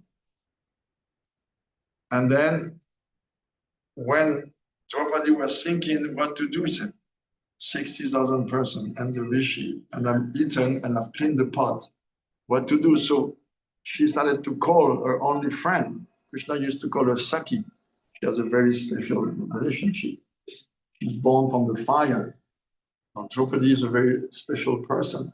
It says she was spending 1 year with each husband. And during that time, no other husband could come, approach her. But what would happen is that after 1 year, she'd enter the fire, get a new body, and go to the next brother. So she was never promiscuous, so you couldn't say she had many husbands, because it was never the same body. She was with one husband, 1 year, enter the fire, come out with a new body, and go with it. Not as some people say she has some connection with Lakshmi, some expansion of like a special Tattva, Draupadi Tattva. So anyway, Draupadi called for Krishna mentally. Immediately Krishna came. Oh, I'm very hungry. Please feed me. And Draupadi said, yeah, that's a problem. My pot is clean and there's nothing left. He said, look. He said, no, look, I have cleaned it. He said, Krishna, let me see. He said, oh, there was a little scrap of spinach, which was now stuck on the side. And Krishna just with his angle, his nail scrapped it and put it in his mouth and Triptos me, I am fully satisfied. No. And at that moment, all the rishis, including Durvasa, who were in the Vimala-kunda taking baths, they felt their stomach completely bloated, like if they were coming out from a Sunday feast of discount. No. Full to the, up to here, Akanta, like Mahaprabhu said, we should take Prashad Akanta, up to here. They felt so bloated, they were belching as if they just had a big meal. They were thinking, oh, what will happen if we go there? And then Yudhishthira very wisely sent Bhim. Bhim came with his big mace on the shoulder. And when Durvasa and his disciples saw that, he remembered, oh, I did something with Ambarish Maharaj. I don't want Ambarish Maharaj to be revisited. So they left by the aerial celestial pathway back to Maharishi Loka on the higher planet. It's taken. This way Krishna saved the Pandavas. And another story also with Vimala-kunda, once Jayadratha was a brother-in-law of both Duryodhana and the Pandavas. He was always very attracted to Draupadi. He had lust for her. So he was always thinking, oh, if one day I can find her alone, I'll kidnap her. I'll have my way with her. And it just happened that he came because he knew the Pandavas were there. They spent many years there in Kamesvara. So he went, he saw, oh, Draupadi alone taking baths in Vimala-kunda. This is my chance. So he approached her, started to sweet word her. She wouldn't have nothing of it. She's just a chaste lady. Nothing, he tried by threat, nothing coming. He grabbed her on his chariot. So immediately Draupadi started to call for her husband, and she has 5 pretty powerful husbands, like 5 Pandavas. So immediately when they heard that, they started to run. Arjuna sent arrows of fire to stop his chariot. Jayadratha understood, I'm cooked. He started to run away. Bhim caught him and brought him to Yudhishthira. He should be killed for his offense to our queen, Maharani Draupadi. And then they all agreed. But Yudhishthira is Dharmaraj, it's like goodness personified, Dharma personified. So he said, well, he offended Draupadi, right? So you should ask her. So they were asking, oh, please give us the order to kill that rascal. He said, well, it means that my sister-in-law should be a widow all her life. I don't want to see her crying all her life. So find something else and don't kill him. And they thought, for Kshatriya, dishonor is worse than death. So let's dishonor him. Not kill him, but kill him socially. So Arjuna started to shave his head, but leaving like 5 sikas, like patches of hair, and shave half his mustache and half of his beard. Complete shame. Jayadratha went like completely dishonored. So that happened there on the bank of Vimala. Another time or so, Duryodhana wanted to humiliate the Pandavas, taunt them. So he came with a whole group and he made a huge feast of cooks. He brought the best cook of his kingdom. And they camped for a few days next to the Vimala-kunda. And at that time, one of the Gandharvas, Chitrasen, he came and he kidnapped Duryodhana and took him out. You're a rascal, you want to fight me. Yes, he wanted to taunt them. Oh, you see, you were fat, you were eating, ascetics, and we are having this huge feast. So to punish him, the king of the Gandharva came and kidnapped him. So Yudhishthira was such a broad, we cannot even imagine the modern conception. He was so broad-minded. He told his brothers, let's rescue him. And they said, what? Bhim said, what? Rescue him? This is our golden chance. Gandharva took him away, this rascal offending us, and is the source of all our problems. I said, no. When we are We are enemies between ourselves, but against a common enemy, we are 105 brothers. So rescue him. And he called him, instead of calling him Duryodhan, he called him Suryodhan. No, sweet. Not Duryodhan. No, Gurudev was speaking those things. We're amazed. Can you imagine the broad-mindedness of that time? People having such high spirits. I mean, Duryodhan he did everything in the book to kill them. Made that shellac, harness and try to set fire to it, and poisoned Bhim when he was a child, and what he didn't do. But still, Yudhishthira said, no. So they rescued Duryodhan. They defeated the Gandharvas, rescued Duryodhan, and Duryodhan was so embarrassed. Gurudev said, even if you wash coal for a long time, it does give much black. So he had been saved by his enemy that he was trying to embarrass. Imagine. He was so, for him, it was like a spear in his heart. And I will take my revenge. This is the nature of the rascals. You do good to them, but they get offended. So this also happened there in Bhima. And then we have, of course, the famous Pandavakuni. You all know that story, with the 100 question of the Yaksha. No, they were there during the summertime, very harsh summer. All the queens are dried up, and Maharani Draupadi, she felt thirsty. So she approached Yudhishthira, my dear husband, I'm so thirsty, there's no water around. So Yudhishthira Maharaj, he sent Bhim, go and fetch some water. So Bhim was looking and he saw some water birds going to a place and coming back. So there must be a lake there. So he went, he found this beautiful lake, very clear water, and he thought, before to fill the pot, he thought, let me quench my thirst and I'll come back. So as he was about to quench his thirst, suddenly he heard a voice. There was like a crane, big crane, who said, Sadam, careful, Bhim, don't drink the water before you answer my question. And Bhim, like the Kshatriya, was, what is that? A crane challenging me. In here, took water, dropped, unconscious. After some time, Yudhishthira not seeing Bhim coming back, he sends another one by one. Same thing happened to all of them. They could not care for the warning, and they drank water and they all fell down.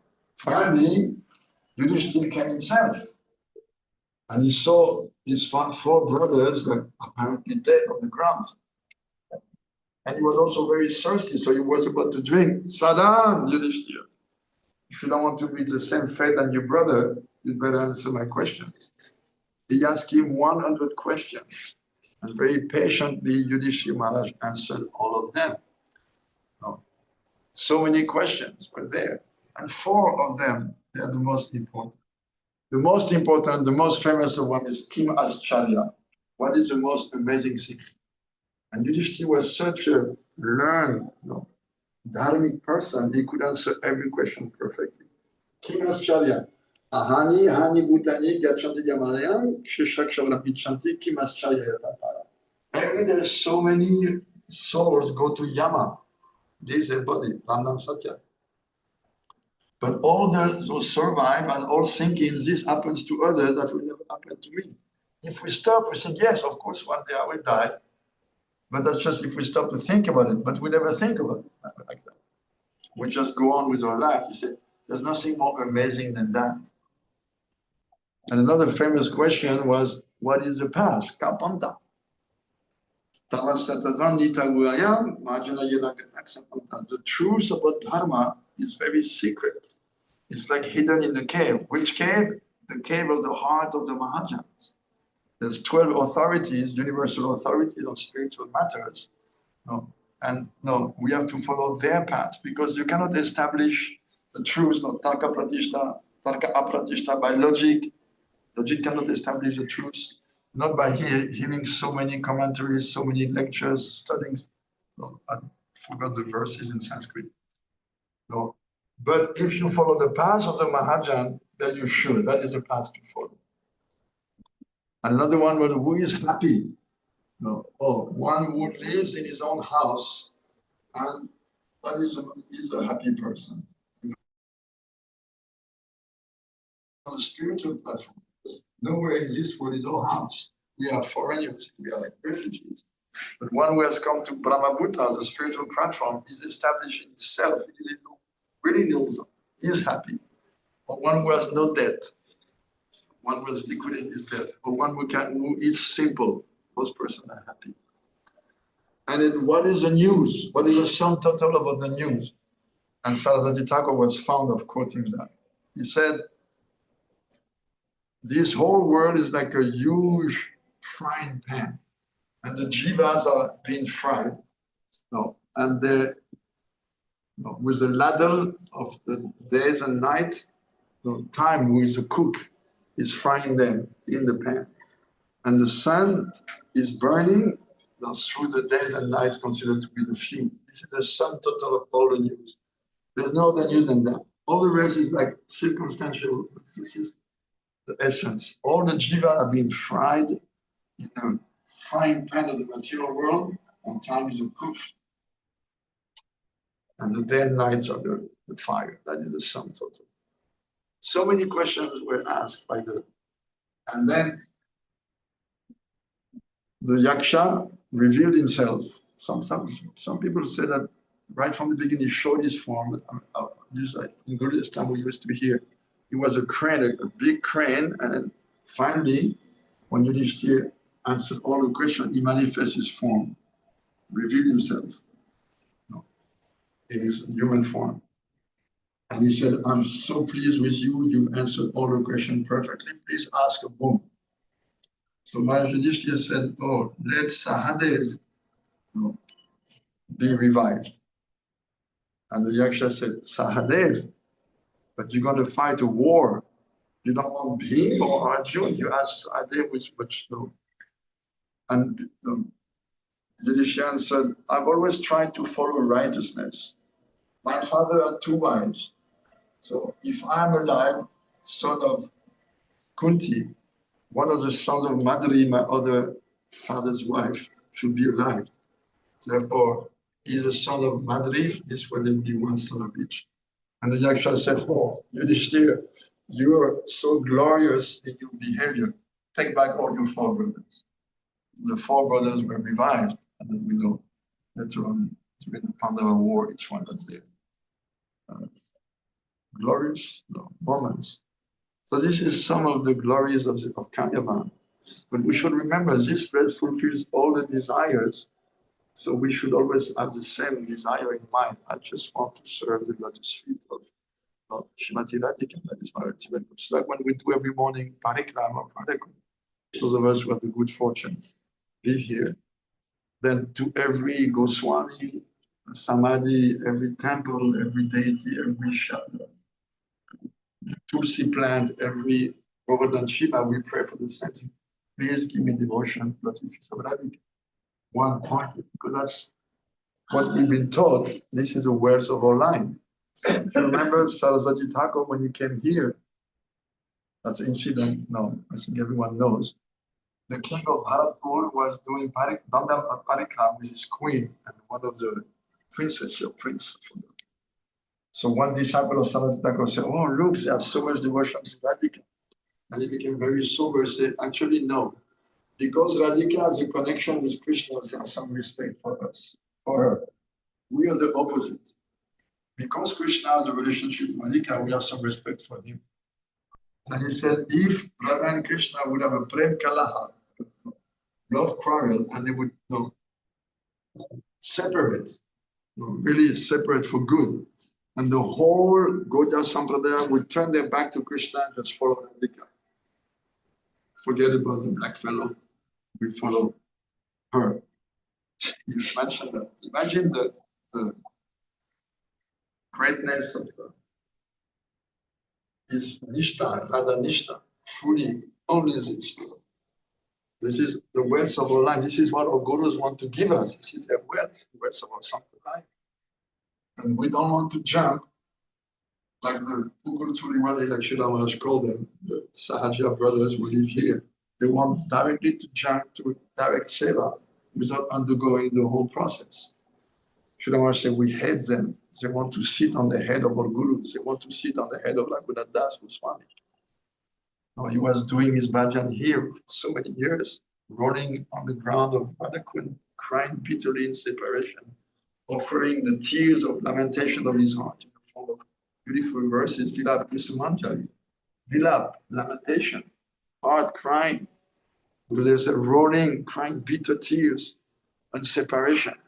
And they say, no, oh, yesterday I saw Radha Krishna. No, like Ramakrishna, saying like that. Yesterday I came in my room and on the balcony I saw Radha Krishna. They were looking at the Calcutta. Now I'm looking for something else. Baba said he was a mad priest. So this is online. This is a wealth our Guru want to give us. And it says in the Charitamrita, actually Mahabhagavats, they're not restricted by all the rules and regulations. If they want, they can give us. But it is said by Bhaktivinoda, but they never do like that. They could. Whatever our stage is, they could directly give us the topmost thing. We see in the Brihad Bhagavatamrita, Gopa Kumar received from his guru, he gave to his disciple what he had taken him lives and lives to accomplish. In one moment, he granted that mercy to his disciple. So Guru can do that, but Bhaktivinoda says, but usually they never follow that. They don't do unless we have followed the kram, the gradual process of purification. Gurudev said, if we were getting Krishna cheaply, we could also easily reject him. If Krishna was so cheap to get, cheap to get and cheap to reject. He said like that. Therefore, we have to go through the whole process of purification.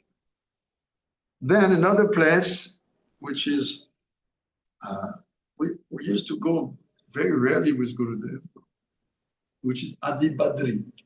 On the way back. No, that's on the way back. Yeah. I mean, it's practically in Rajasthan, right? It's like at the limit. You see, actually, when you go there, it reminds you of Rajasthan, all these mountain ranges. Like we start to see when we go to Carana-pahadi, all these rocks, like that, formations, hills, rocky hills, just like in Rajasthan. But when you come there, it's like different. It really reminds of the Himalayas. And it said Adi-badri, this is the original Badri. In Himalaya, you have Badri Vishal. In Badrinath, the deity, Ishtadeva Badrinath, Badri Vishal. And he said that this Adi-badri is this form of the Lord, which is a source of even the Badri Vishal. Oh, you have them here. So you have Badri Vishal, you have Narayan Rishi, you have Narada Muni. I forgot if you have the four Kumar. You have the Kumaran also there, I forgot. There's so many ancient deities. And then there is another place also, like a sub forest. Where there is, not there, another place where it's mentioned that Krishna showed the gopis Adi-badri. It's one of the Tapatavan or something like that, next to Garavavan, closer to Jamuna. Tapovan is closer. Yeah. So that may be the place where, because it said Adi-badri is also there, it's in two places, there and there. Now, some people, they want to go to all the holy places, but it is said that hundreds of Pushkar come, I hear it, worshiping the ducks of Vrinda. Hundreds of Prayags, hundreds of Badri, all the holy places, they come here. We don't have to go anywhere. If you're here, you've been everywhere. As Narottam Thakur says, if you're in Braj, the idea to go in pilgrimage is just manodharma, like some fantasy of the mind. If we come to Shamakun, for instance, we know that this was done by all the holy places, not of the earth, of the universe, each of them, every place, every lake, every holy river, the whole universe came to fill Shamakun. So if you're there, or in Radhakund, you don't have to go anywhere. You're visiting all the holy places, they're all present there. But in Adi-badri, there's a special thing, the the Vrishbasis, they wanted to go to Badrinath in the Himalayas. And again, just like when they wanted to go to Ganga, Krishna manifested Manasi Ganga. No, when they wanted to go to Badrinath in the Himalayas, he said, no need, we go to Adi-badri, and there they saw those deities of Badri Vishal, Lord Badrinath. Just one last little story. I have a god sister called Kishori, and she was cooking for Prabhupada. Prabhupada taught her how to cook. And she told me one time she wanted to go to Badrinath. So, the Indian buses, sometimes you have to, people just storm them, and you have to, like say, attack a fortress. So she was trying to go into a bus, and then she couldn't make her way. People were so much pushing. So she felt dejected, though. The bus left without her, and she was with her bag. So she took the next bus. And then they caught up on the way after so many hours, because it takes many days, actually many hours, so many hours to go up to Badrinath. I went also in the old days, I think 3 days or something like that. I walked for 70 kilometers by the road, and I twisted my ankle, and I just didn't walk anymore. So I had to take the bus. So she said she took the next bus, and they caught up with the first bus. And she said in one corner, very difficult passage, one wheel of the bus went off the road. And the driver was trying all his best not to keep the bus on the road, and the bus tilted and collapsed. Bang, bang, bang. And she heard, they all stopped, they all went out like, and they heard, Shri Badri Vishal Ki Joy. Total. The bus had fallen in the cliff like hundreds of meters down. Remember, she heard that. Somebody in the bus, Shri Badri Vishal, all glories to Badri Vishal, the deity they were going to see. And I remember when she told me that story, and not long after I went there, I was thinking, maybe all those, I was the only young person, they were all elderly people. I was thinking, maybe they all pray not to leave their body on the road. I was saying, Krishna, if you get me out of that, if you bring me back safe to Vrindavan, I swear I'll be a good devotee. I was chanting my heart. Don't let the bus go down. So Shri Badri Vishal ki jai, Shri Badri, Adi-badri ki jai, Kamyavan ki jai. All glories to Srila Gurudev. Nitai go Premanande Hari Hari.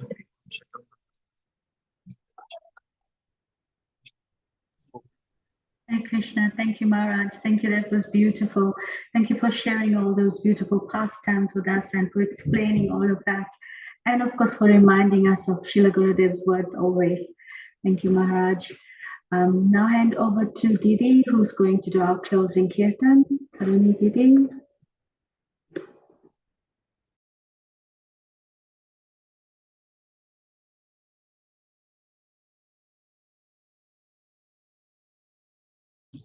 Didi, you on mute?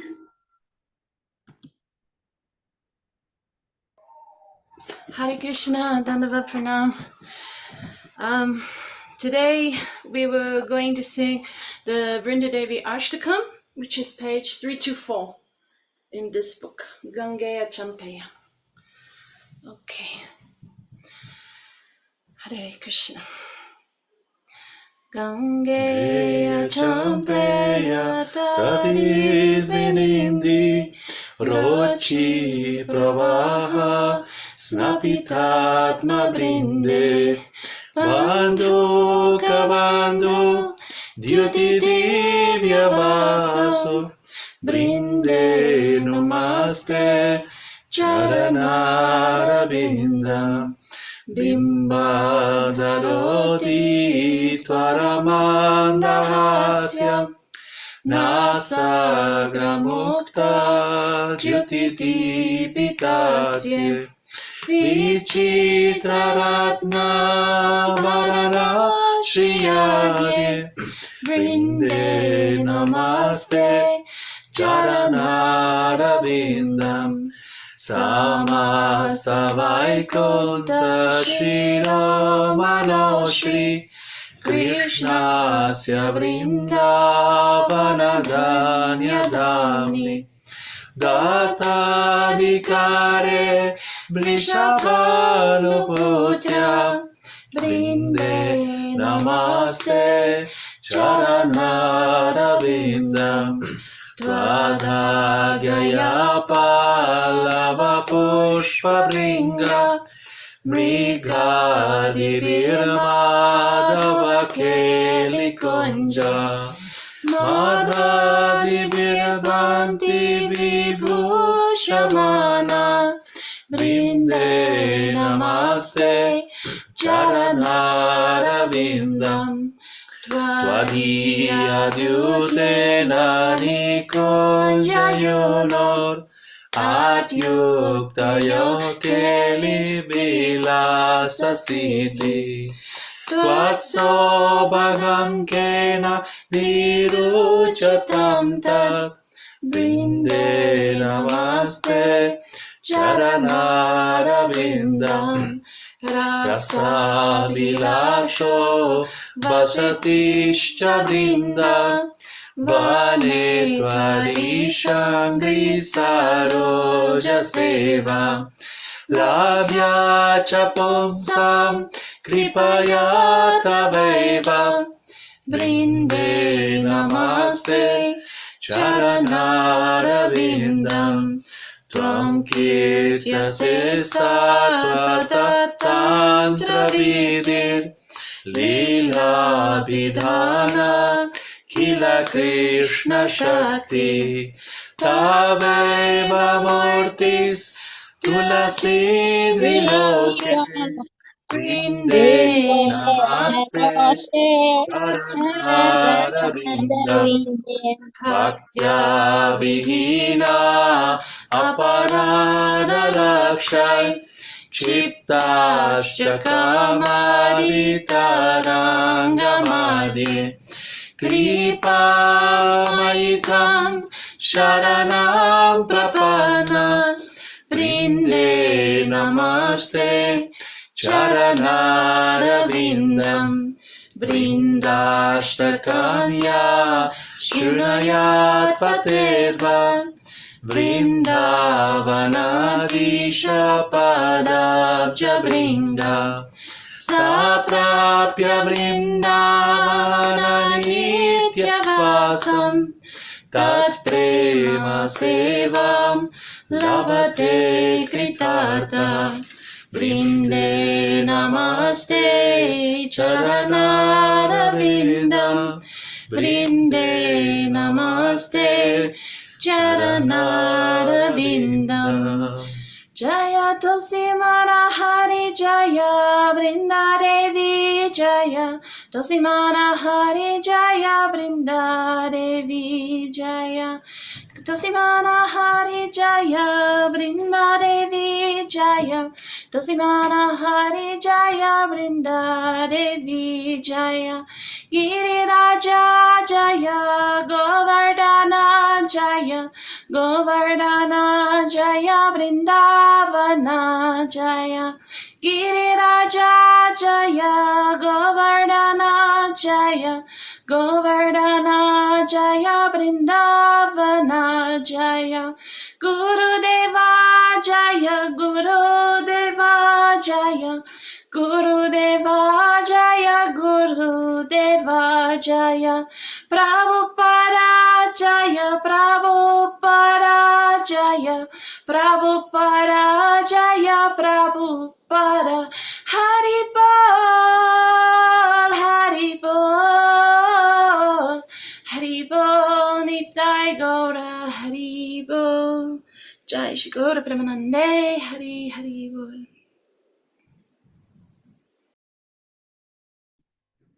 Jai, thank you, Didi. That was beautiful. Thank you to all the devotees. A special thank you to all our speakers, Maharaj, Sripad Bhaktivedanta Tidandi Maharaj, Sripad Bhaktivedanta Vaikanas Maharaj, and Sripad Bhaktivedanta Shadavati Maharaj. Thank you so much. We'll see everyone back on Zoom tomorrow at the